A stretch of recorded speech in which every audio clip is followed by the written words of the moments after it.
Hola, muy buenos días. Estamos aquí en Charlas de Diseño número 32. Qué rápido pasa el tiempo, pero además qué maravilla, que esta virtualidad, y yo le sigo dando gracias a la tecnología y gracias a esta eh, triste situación sanitaria que estamos viviendo, pero que finalmente nos permite estar muy cerca y muy lejos de nuestros seres queridos, tanto a nivel personal como a nivel profesional. Así que el día de hoy me doy el gustazazo, después de corretearlo muchísimo tiempo por todo el mundo, de estar aquí con el maestro Jorge Furuya Mariche, mexicano, aunque ustedes lo vean descendiente de japoneses, que ya ahorita nos irás contando, Jorge. Muchísimas gracias por estar aquí conmigo. Hace un rato que bueno, nos perdimos la pista, pero siempre hemos estado muy al contacto, muy ahí al pendiente de dónde andas, y tú brincando de un lugar a otro por el mundo, ¿no? Yo más o menos siempre fija, pero tú sí, de un lugar a otro. Así que muchísimas gracias y como siempre digo, sus agendas tan apretadas, en particular la tuya, con el cambio de horario, tú en Suecia, yo en México, wow, ya eso marca una diferencia abismal. Así que doblemente gracias, y un abrazote desde aquí, Jorge, porque qué maravilla estar platicando contigo en este momento, ¿no? Gracias, así. No, pues igual, sí tienes razón, hace muchísimo que nos conocemos y que nos hemos seguido el paso y la pista y como dices, no hablamos del diario, pero siempre andamos como que ahí bien conectados, ¿no? ¿De qué andas haciendo? ¿De qué andas Claro, haciendo? ¿Y ahora dónde por andas? supuesto. ¿Dónde estás? Sí. Y bueno, he de contar que yo estaba en el posgrado, por allá en, ay, no sé, 98, 99, seguramente, 2000 tal vez, y un día llega un chamaquito, toca la puerta del posgrado, ¿no?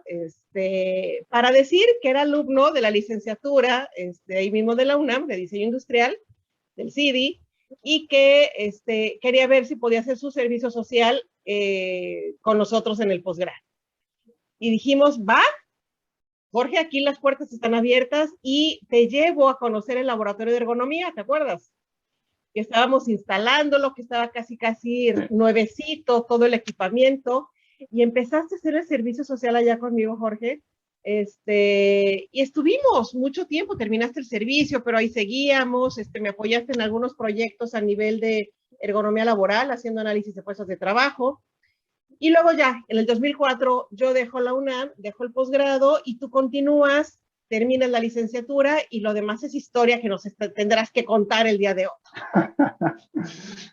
Claro, claro. Jorge, ¿cómo llegas a diseño? ¿Cómo llego al diseño? Bueno, pues de rebote, yo supongo.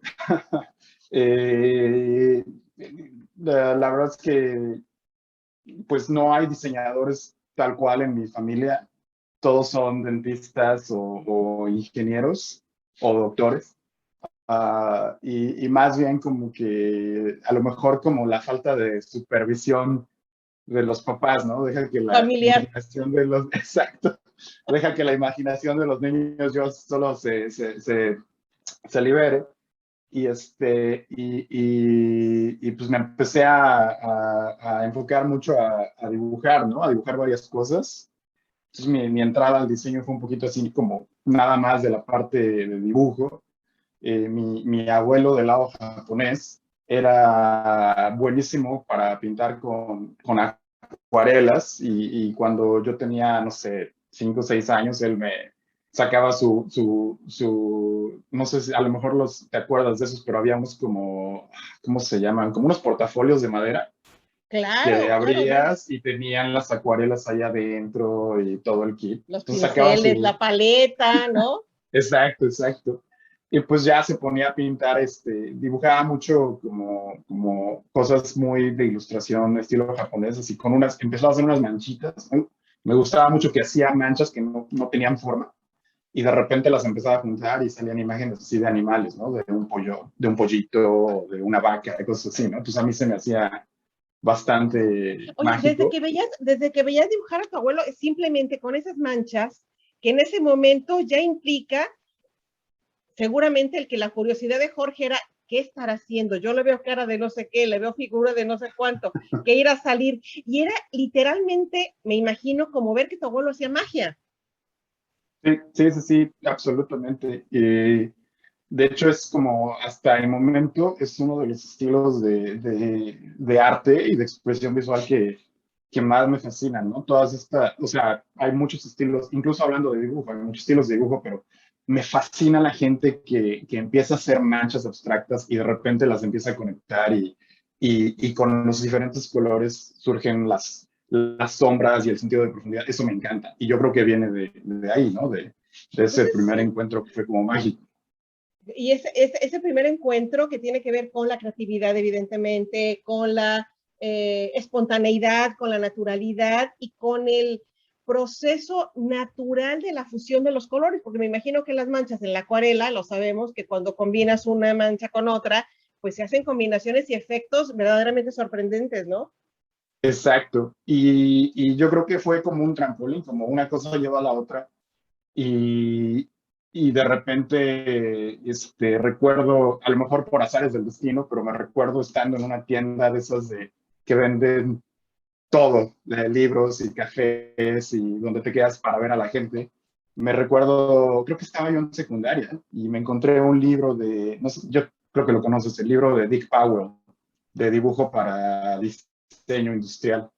Ajá. Y empezar a ojear nada más por los bocetos, por todos los diferentes estilos. De hecho, en algún lado todavía lo tengo. Y se me hizo así como, pues ya sabes, ese gran descubrimiento de que, puedes hacer esto y te pagan por hacer esto, qué padre. Entonces, como que eso se fue conectando y como que fui un poquito descubriendo para dónde, ¿no? Como te decía, en mi casa no había ningún diseñador en la familia cercana, entonces no tenía como muy certero cuál era el campo de trabajo, cuáles eran las necesidades, las oportunidades laborales. Entonces fue un poquito como un proceso de descubrimiento muy orgánico, ¿no? De empezar a hablar con gente y de encontrarte es una de las cosas que más atesoro, ¿no? De esos momentos en el que yo sé que probablemente te acuerdas, pero ahorita la información es como, está por todos lados, ¿no? O sea, te creas un Sí, poquito y pero ya en aquellos aparece. años no. Exacto, exacto. Y yo creo que esos, a lo mejor, no sé, a lo mejor mi generación también, un poquito como que esos libros, esos objetos que nos encontramos, como que los atesoramos, ¿no? Porque costaba trabajo. Era como Claro. una búsqueda, ¿no? Y había mucho no sé, pero lo que pasa mucho ahora es que hay muchas tiendas de cadena y a la tienda que vayas tienen exactamente lo mismo, pero en el México que tú y yo vivimos hace mucho tiempo, era como más, había más ese componente aleatorio, ¿no? Y a mí se me hacía muy rico, muy padre, porque era lo como, bueno, quiero buscar este libro, quiero buscar esta referencia, y no sabías dónde lo ibas a encontrar, ¿no? De repente te lo ibas a Claro. encontrar y era un proceso muy padre, me gustó bastante. Oye, cuando llegas a secundaria, entonces sigues dibujando y te interesa más por esos libros que empiezas a descubrir. Sí, de hecho, supongo que entro ya al mundo del diseño en serio por esta conexión, ¿no? De empezar a dibujar como pasatiempo y como de un gusto muy, no sé, muy orgánico por la geometría gráfica, ¿no? O sea, en secundaria empezamos con estas clases de geometría descriptiva en donde te dan, no sé, yo creo que tú también, Andy, pero nos daban estos papelitos y cada una diferente, y entonces te daban las vistas laterales y la Ajá. superior de varias figuras geométricas y tú tenías que hacer la perspectiva, ¿no? Entonces se me hacía, no sé, como que se me hacía, era como un juego para mí, me encantaba, creo que fue la materia en la que mejor me fue. Y, En esa y en y recreo.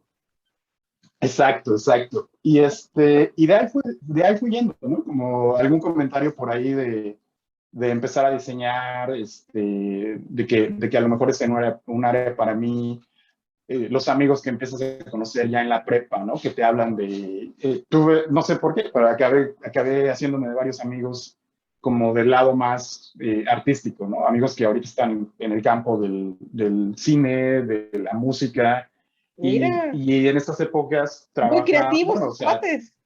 sí, sí, sí, digo, también tengo amigos contadores, pero sí, una cantidad bastante inusual de amigos que se fueron a hacer música para películas o a hacer cine documental, cosas por el estilo. Y en una de esas pláticas, pues ya sabes que tienes cuando estás en prepa, de que, bueno, ¿qué voy a hacer? ¿Qué voy a hacer? Recuerdo uno de mis buenos amigos, Gus Reyes, que ahora acabó haciendo música para series de Netflix. ¿Qué tal? Este, ¿Quién los sí, sí, viera? sí. Sí, ¿verdad? Uno nunca se imagina. Pero una de las razones por las que acabamos, cuando nos conocimos, una de las razones que acabamos de desarrollar esta amistad muy fuerte es porque los dos nos encantaban las películas de ciencia ficción. Y todos estos gustos de la geometría descriptiva, pues yo también los expresaba en otras cosas como el famoso Tente, ¿no? No sé si te acuerdas que era la versión que teníamos antes del Lego y entonces construir muchas cosas, ¿no? Naves y edificios y cosas así, ¿no? Entonces empezar a hacerme de un círculo de gente creativa que estaba en el mismo rumbo y que me empezaba a hablar de, bueno, tú sabes que hay una profesión que se dedica a diseñar todas estas cosas para películas, ¿no? Por ejemplo, y hay otra profesión que se dedica a diseñar estas cosas de verdad. Y entonces empezar a aprender de esto, ¿no? Mira, yo no sabía que esto existía. Entonces, la aproximación al diseño fue más bien como desde el punto de vista gráfico y de representación Oye, pero tridimensional. aparte me estoy imaginando a este Jorge en la preparatoria, evidentemente, pues como nos cuentas, ¿no? Muy, muy, muy con tu grupo de cuates, de amigos, muy artísticos, todos buscando cada quien su camino, pero aparte tú disfrutando de una libertad familiar, porque en otro contexto o en otra familia seguramente hubieran dicho, Jorge, va para odontología, no hay lugar a dudas, ¿no? ¿Te lo Sí, insinuaron no, o no. simplemente fue, pues que busque, que encuentre lo que él quiera, o si hubo esa presión familiar de la odontología y la medicina? No, fíjate que no, de hecho me da mucha risa porque recordando, mi papá, me acuerdo mucho que mi papá me decía que aprendiera mecánica, que eso siempre me iba a poder ayudar, ¿no? Y que si todo lo demás fallaba, que trabajar en un taller mecánico seguro iba a funcionar. Y la familia en sí, pues, muy, o sea, como que afortunadamente sí me daban lata, pero era lata muy superficial, ¿no? O sea, como de, ay, arquitecto, ya sabes, las asociaciones que se hacían en la época Ajá. con los arquitectos. Y, ay, diseñador, vas a hacer vestidos, o sea, como esos prejuicios y esa visión muy superficial Poca de lo que es ser información que diseñador. finalmente se tenía, ¿no? Exacto, pero afortunadamente no hubo, o sea, fue muy de superficie.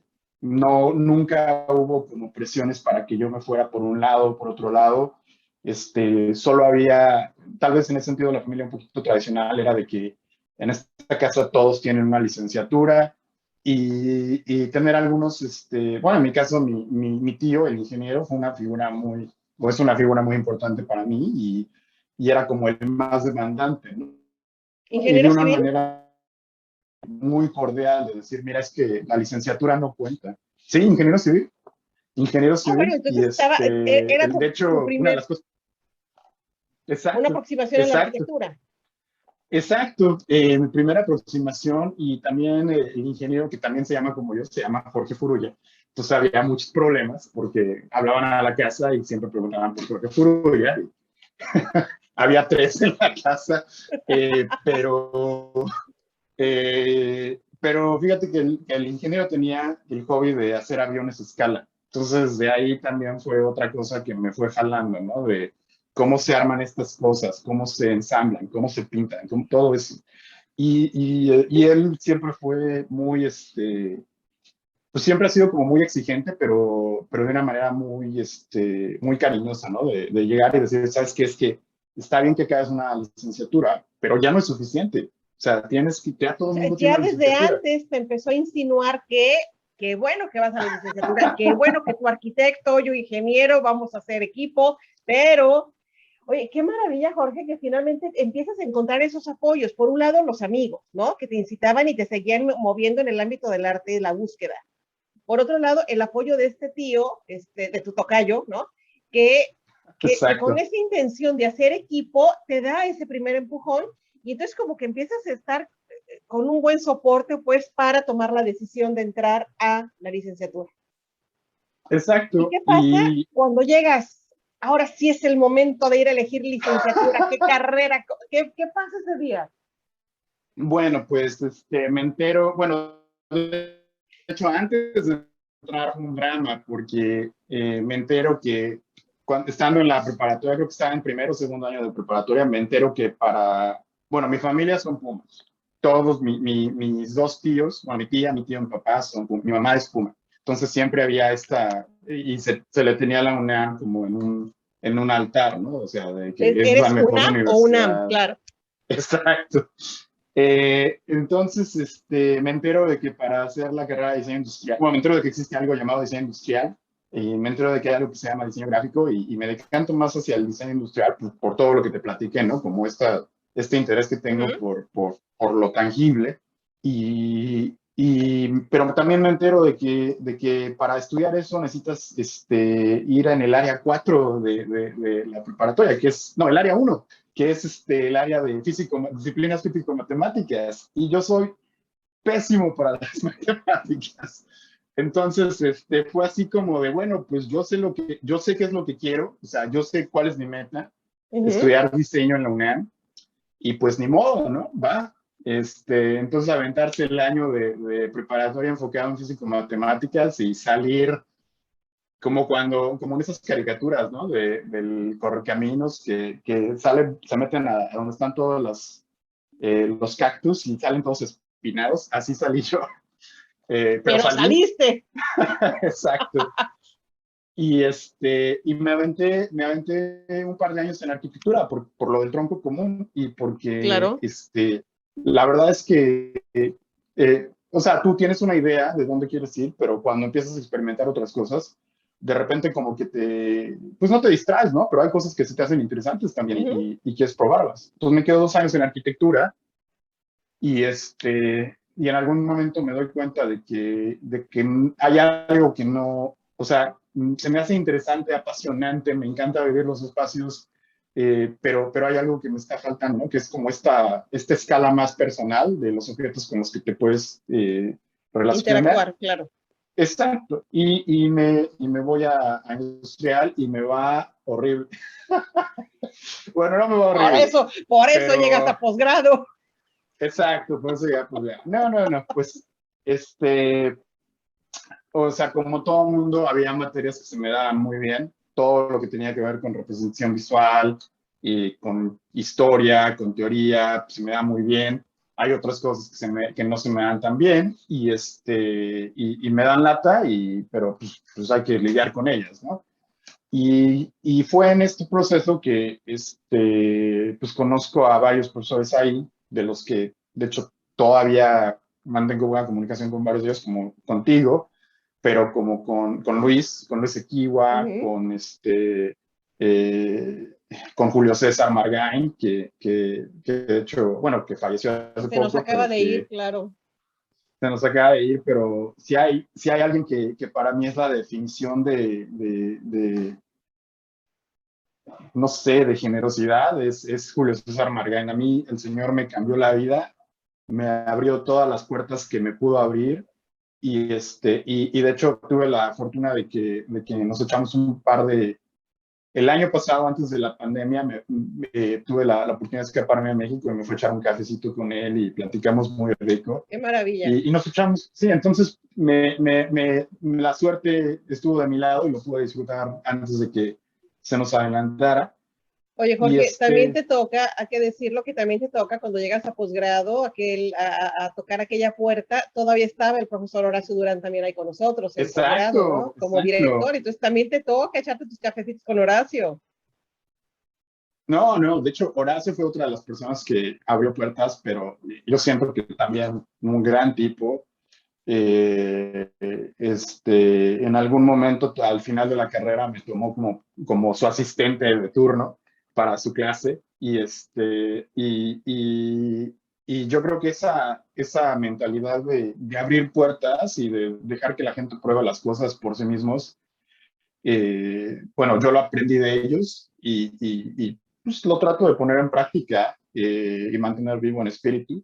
Pero sí, o sea, Horacio me abrió muchísimas puertas. Oscar, la maestra Ana del posgrado, yo sabía que yo empecé a como a desarrollar este interés de hacer una tesis teórica A ver, y en es que ese aquí momento, aquí hay un punto bien interesante, porque nuestros seguidores, oye, ya rebasamos 2.600 seguidores, van a decir, y sobre todo las nuevas generaciones, ¿no? De los más chavos van a decir, a ver, pero estamos en licenciatura, ¿cómo que posgrado? Bueno, a ver, aquí hay que contar la historia.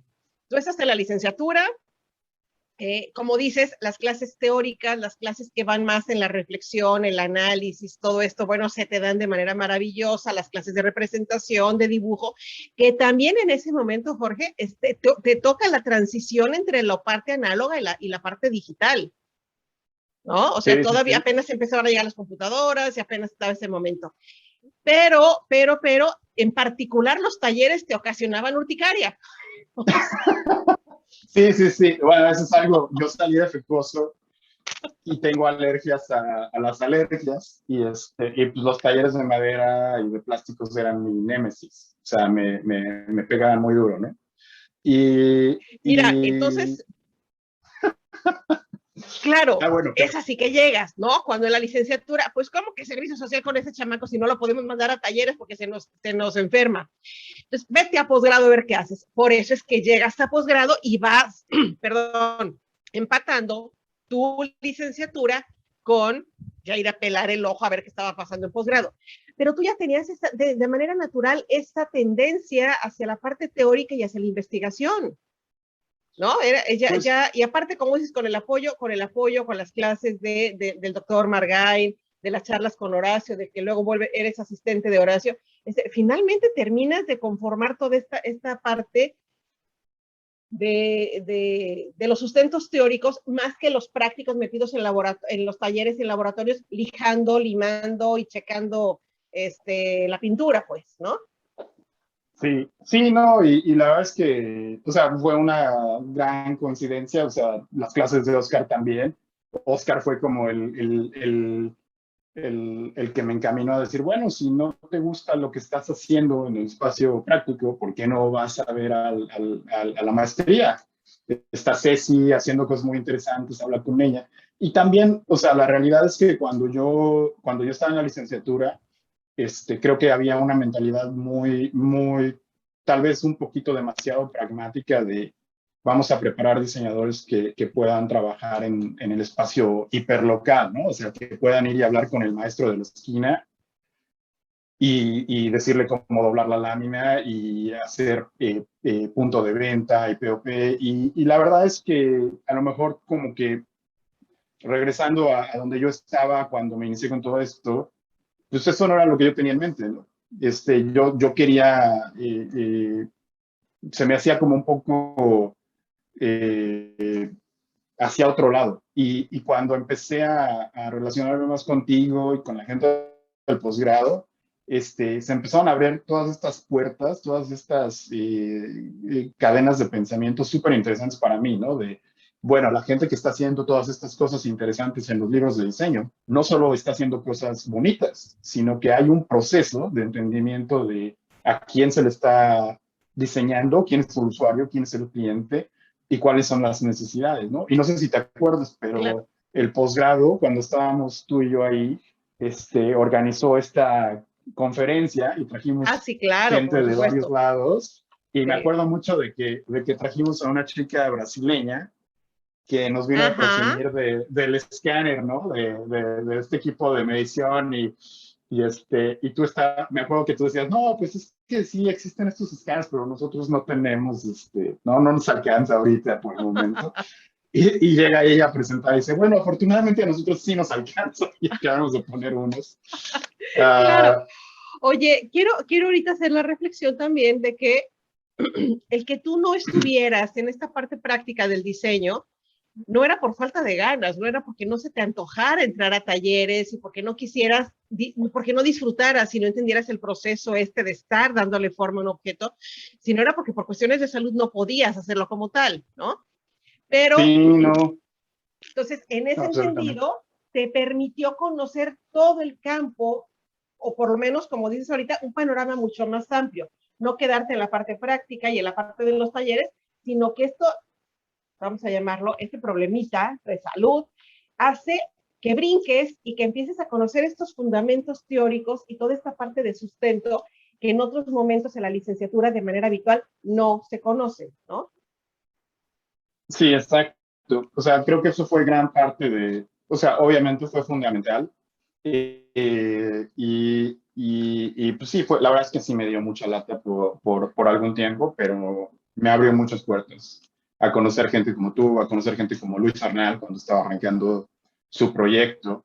Y entonces fue muy interesante, ¿no? Conocer como tanto el lado de la ergonomía, de los factores humanos físicos, pero también todo este nuevo, bueno, todo, en ese entonces todo este nuevo campo de la etnografía, ¿no? Y entonces empezaron a entender como Estaba la también medición. los términos de la ergonomía cognitiva, ¿no? De todo este, Exacto, sí, todo eso era nuevo en esos años. exacto. Entonces, pues, o sea, o sea, como que unas, no siempre pasa, ¿no? Unas puertas se cierran y otras puertas se abren. Pues de hecho, o sea, soy muy agradecido, ¿no? Porque parte de lo que hago ahora y de lo que he hecho en los últimos años, pues ha sido muy relacionado con esos temas, ¿no? O sea, de que hay equipos, he tenido la suerte de trabajar en compañías que tienen equipos dedicados de ergonomía, con los que están separados, que son su propia cosa, aparte de diseño, ¿no? Porque trabajan con diseño, pero trabajan con ingeniería y trabajan con Claro, legal. se vuelven Y proveedores entonces, de... exacto, exacto. Y entonces el tener o sea, simplemente traer las anécdotas y traer el entendimiento de, saben que estoy encantado de trabajar con ustedes porque hace 20 años conocí a una maestra en ergonomía y me inculcó en estas áreas oscuras del conocimiento, ¿no? Oye, yo nunca pensé que el decirte, a ver, Jorge, ¿qué se nos ocurre? Vamos a hacer esto, a ver, vamos a pensar, muévele la computadora. Empezábamos, ¿te acuerdas? Trabajar en la computadora y en esos, en los esquemas y qué hacemos aquí, qué ponemos y cómo presentamos las gráficas y todo, que era nuevo. Yo nunca pensé que ahí te fueras a contagiar, o sea, literal, el virus te atacó. Sí, sí, sí. Pues es que uno nunca sabe, ¿no? O sea, yo creo que así es como la magia del cerebro, ¿no? Que le avientas pedazos de información y nosotros empezamos a hacer las conexiones. Y creo que eso para mí es una de las cosas que se me ha hecho conforme, yo creo que nos pasa a todos, ¿no? Conforme ganas experiencia y años, te das cuenta de todo lo que tus maestros y tus mentores han hecho por ti y que muchas veces no es darte la respuesta, ¿no? Simplemente es poner en tu cabeza las preguntas adecuadas o conceptos que van a hacer que las cosas conecten y que te den hambre, ¿no? Que digas, bueno, es que esto que me dijo Ceci o esto que me dijo Oscar suena súper interesante. Me acuerdo mucho, de hecho yo lo sigo citando cuando alguien me invita a dar pláticas y me preguntan sobre las cosas que leo, me acuerdo mucho de un artículo en especial de Buchanan que Oscar me enseñó alguna vez, ¿no? De Wicked Problems in Design Thinking. Y también voy y reviso tu libro que todavía tengo firmado. Gracias. Pero eso es, o sea, como todas esas cosas no, o sea, como que te das cuenta del valor que tienen, ¿no? Y los años como que las destilan y las cosas que son importantes siguen manteniendo su valor y te siguen ayudando. Pero mira, aquí también hay que agregar otro componente, que tú como alumno eras extraordinariamente dedicado, muy, muy comprometido, ¿no? O sea, si decíamos hay que estar en el posgrado a las 8 de la mañana, tú estabas a las 8 de la mañana, eras literalmente una esponjita, no te nos rajabas y estabas absorbiendo verdaderamente todo y bueno, ya hoy día vemos que estabas conformando acá a nivel maquiavélico, no maquiavélico, perdón, a nivel secreto, ¿no? Eh, eh, todo esto que estás haciendo hoy y que estás cosechando ya los frutos, ¿no? Jorge, ¿y cómo termina la licenciatura? Porque allá hasta tus compañeros te veían raro, ya no sabían si eras alumno de posgrado o eras alumno de licenciatura, ¿no? ¿Cómo termina la licenciatura? Pues la licenciatura termina en un muy buen tono, creo yo. De hecho, yo, bueno, contento con los resultados, pero pues obviamente ves hacia atrás, si pudiera retomarlo, lo haría diferente o lo haría mejor. Pero pues lo que te platicaba, ¿no? En estas épocas no se había o no estaba abierta mucho la puerta a hacer tesis teóricas. O sea, la expectativa en la licenciatura de la UNAM era que diseñaras un proyecto y construyeras el modelo y la simulación de lo que el producto iba a ser. Y Oscar me mencionó que había habido un cambio de reglamento y que se había abierto la puerta a las tesis teóricas. Y algo que se me hizo súper interesante, porque que creo que hubo un par de factores ahí. Uno fue la maestría, tú, Oscar, la maestra Anita, Julio César. Y el otro fue un gran cuate, Beto Villarreal, que empiezan a presentarme diferentes puntos de vista de cómo hacer diseño, ¿no? De lo que le llamamos metodologías para el diseño. Y, y como de yo darme cuenta de que pues, todo esto viene de libros o que tienen 10, 20 años de antigüedad, o que están completamente en inglés, o que nadie ha hablado mucho de eso, ¿no? Claro. Y después me entero de personajes como de Gabriel Simón, pero pues mi interés fue de, oye, pues estaría muy interesante como empezar a traer, a hacer un proyecto y hablar de estas diferentes opciones de herramientas, ¿no? Desde las más teóricas, desde las que se utilizan más para empezar a informar tu punto de vista, hasta las que se utilizan para comunicar tu punto de vista. Y, y bueno, de hecho, esto secreto a voces, pero estuvo muy simpático, ¿no? Yo seleccioné mi panel, bueno, Oscar era mi director, estaba Luis Equiwa, Luis Arnal me apoyó muchísimo, yo entré a trabajar con él cuando su estudio eran 5 personas y fue a mi presentación de tesis y me estuvo A tu apoyando examen. mucho. Ujú. Y o sea, pues toda la banda del posgrado. De hecho, no sé si te acuerdas, pero fue la primera tesis de licenciatura que se presentó en el posgrado. O sea, no nos dieron Yo ya no el estaba, aula Jorge, por favor. Yo ya no estaba para esos años. Pero, ¿y cuál terminó siendo el tema?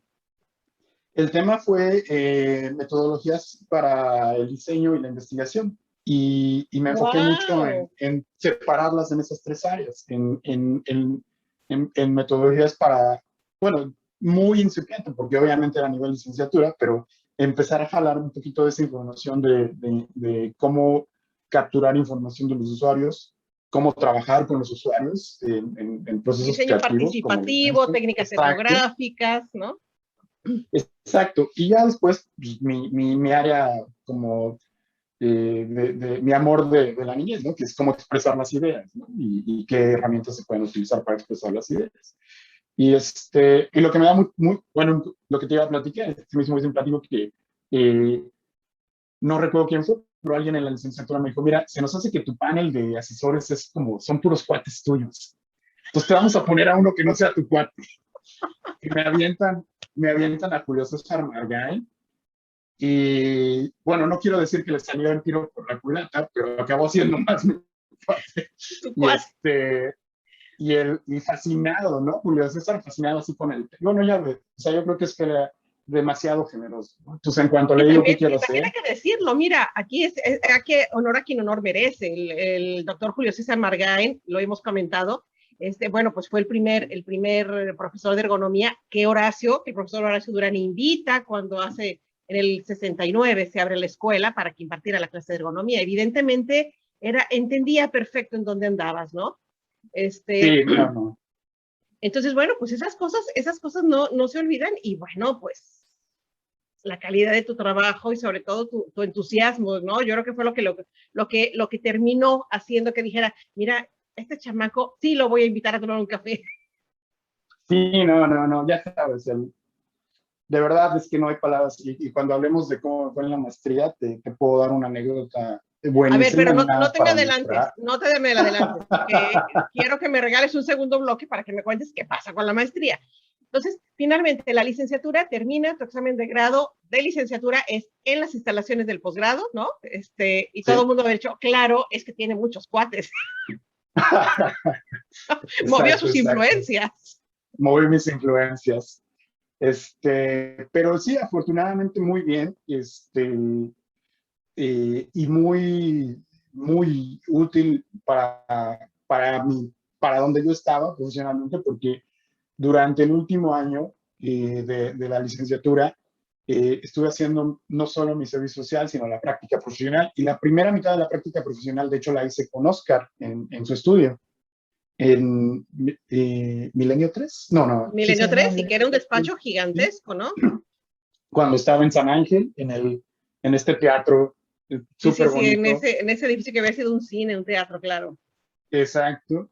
Y en esa primera fase, creo que eso fue algo que me ayudó mucho, porque en esa primera fase estuve más en contacto como con la realidad de lo que implica ofrecer servicios de diseño en México, ¿no? Y las expectativas nacionales en ese momento.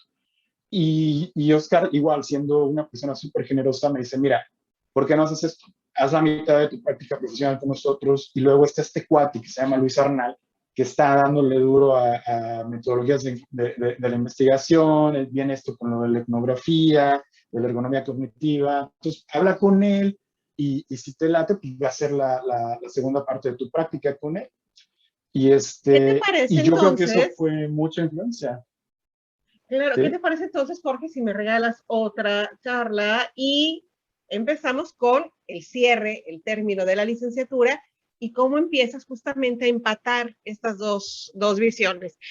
El diseño ya en el trabajo profesional, bueno, con el ejemplo ese que tuviste con Oscar, y luego, perdón, con el doctor Oscar Salinas, y luego ya brincas pues a la parte esta con el doctor Arnal también, y de ahí nos vamos ya a la maestría en el siguiente bloque. Perfecto. Ok, Jorge, muchísimas gracias. Un abrazote de aquí a Suecia, desde Charlas de Diseño. Y bueno, no nada más a ti hasta Suecia, sino a todos nuestros seguidores que tenemos en toda América Latina, por Facebook, por YouTube, por LinkedIn, por Twitter. Y bueno, nos vemos ahorita en un segundo bloque. Gracias, Jorge.